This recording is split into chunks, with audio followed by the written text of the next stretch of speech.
Okay, now it is 11th chapter.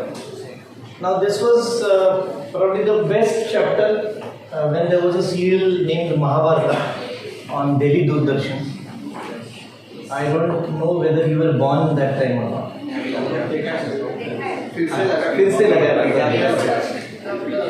So this was the best shooted episode of Mahabharata serial, where it is shown that Lord Shri Krishna has opened his mouth, and in Lord Shri Krishna's mouth, Arjuna could see the entire world, and that is what we call as Vishwa Rupa Darshan, means showcase of the universe. 11th chapter, as the name suggests, speaks about global businesses, and if we read the summary of it, management is the process of continuous action at various levels of entity. Various levels we say is internally at the levels of hierarchies, what we say, and externally at the level of development or diversification of the businesses. So Bhagavad Gita explains the worldwide demand for different openings of businesses, the need, reasoning and drives behind each business, global perspective, realistic connection with the business, and the philosophy called as think global, act local is the read of that.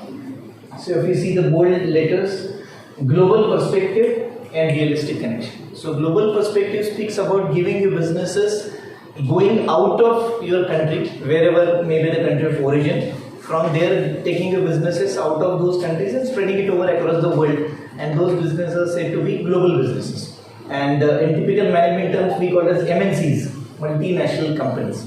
So multinational companies have got an origin in some company and then they spread over in the entire world. These are the important concepts here, and talking about universe itself means global. These are the concepts. Universal presence, every company is said to be successful when it has got maximum presence in maximum countries. The two photographs which are here, one is Bill Gates, another is Steve Jobs is there.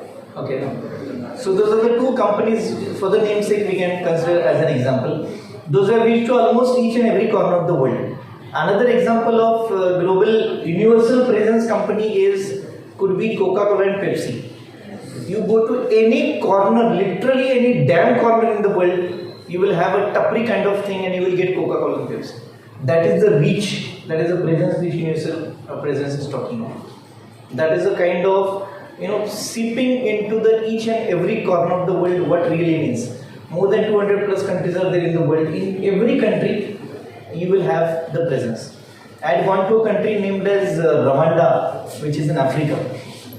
I stayed there for a semester, which has got probably the least human population which I have seen ever in any of the countries. So for 5-10 kilometers, we never used to see a human being. That could have been the best part which should happen to India. So much less human density which I observed there. But then wherever I used to see stop any on some sideline tapri kind of a thing, you get Coca-Cola and Pepsi here. And that I have been experiencing. As I told, I have traveled to more than a dozen of countries. Wherever I have gone, these things are available.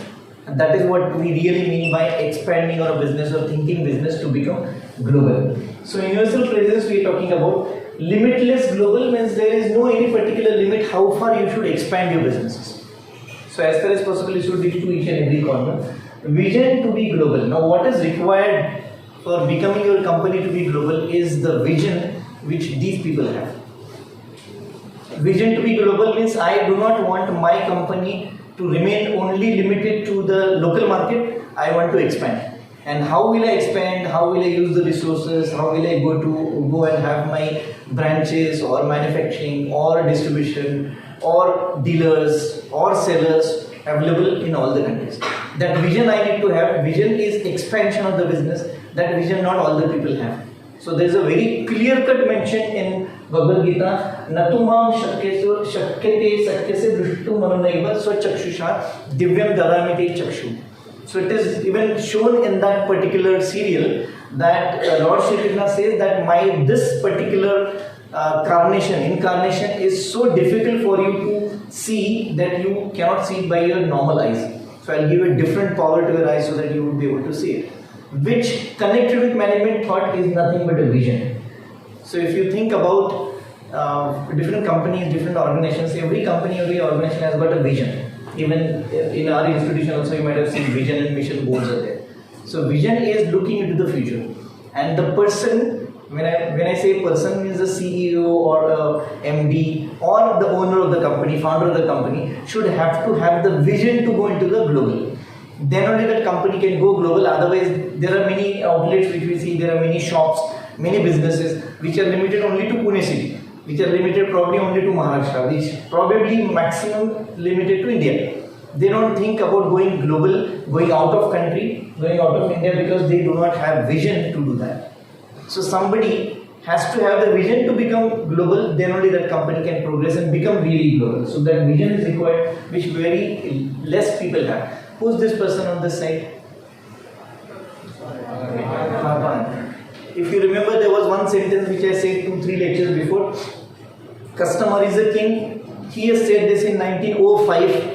115 years before, when there was not at all a customer driven market, when Ford was yet to come, who was supposed to be the most self driven market. So he said, whatever cars we have got, you have to use only that car, only that color. We don't make the cars as per what you want. He has said it, and he has got the vision, and there the day will come where customer will demand and business people will have to give it to them. And that person is therefore called as a visionary. Mahatma Gandhi is said to be the visionary, and that's why his photograph is there on currency note, not your and my photograph.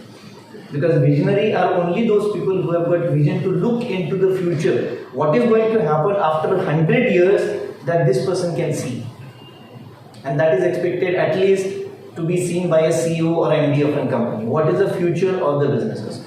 But the things have become more and more easier. Now, if you refer to 8th chapter which we have done, where it was mentioning about analytics, that day I mentioned that analytics would be able to tell you prescriptive and predictive analytics. Analytics will tell you what is going to happen to your business after 5 years. So what precautionary steps you should be taking, that also you should be able to do it. But that is still going into maximum to extrapolate to 5 years or 10 years down the line. So vision, there is no limit to the vision of an individual person which might be beyond analytics.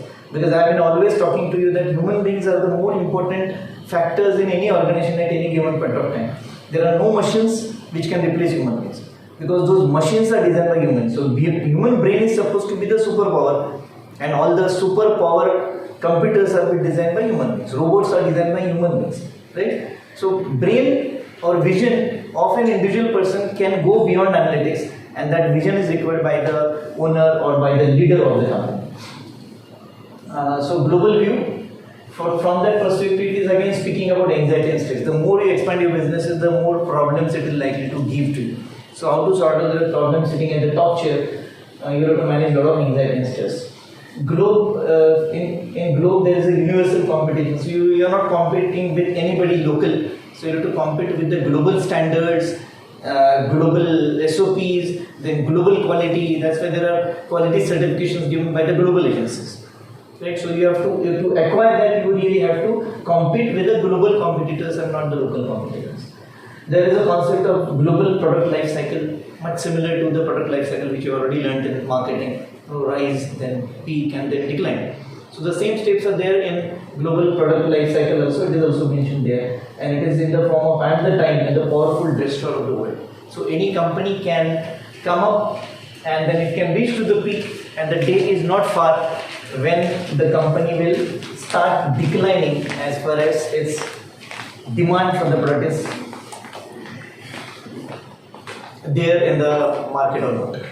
So if the demand goes down, company has to think about launching some other product, coming up with new strategies to be sustainable at that particular position. Even if not, they are thinking about increasing. Then it is talking about growth of what is Adhyay? Foreign direct investments. Very clearly mentioned in this chapter that if your brand is strong, then the foreign companies would definitely like to tie up with you and make an investment with your company, your organization. India started the LPG policy, that is liberalization, privatization and globalization, somewhere in 1991, when I guess Narasimha was the president. Correct, no?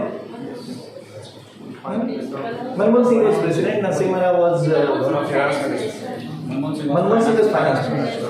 1991, correct. So that year this policy has come up and India has taken a growth from there onwards when we opened the gates for the foreign investors and they just started coming up. There is actually a joke, but then it can be reality. A question was asked to many people that if you want to purchase Jaguar, how much time will you require? So the question is asked to a rich person. He said, maybe in 1 month's time I would be able to purchase Jaguar.